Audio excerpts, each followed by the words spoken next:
होईल अशा प्रकारची कुठलीही वस्तू त्याच्यामध्ये नाही। पण जे काही होतं ते आपण UOTC मध्ये त्या ठिकाणी नेऊन त्या संदर्भातली जी काही पुढची प्रोसेस आहे ती प्रोसेस केलेली आहे आणि आता याची सगळी चौकशी आपण करतोय आणि यासोबत गडचिरोली पोलिसांना इन्फॉर्म केलेलं आहे।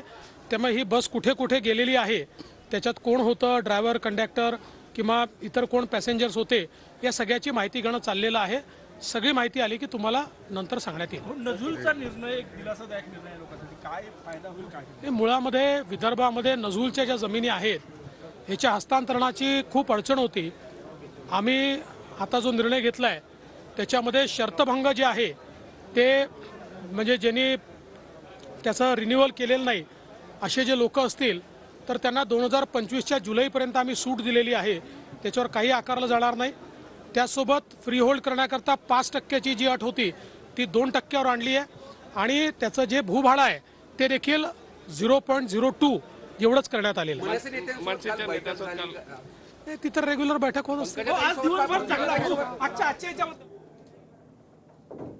तर देवेंद्र फडणवीस नागपूरमध्ये आपण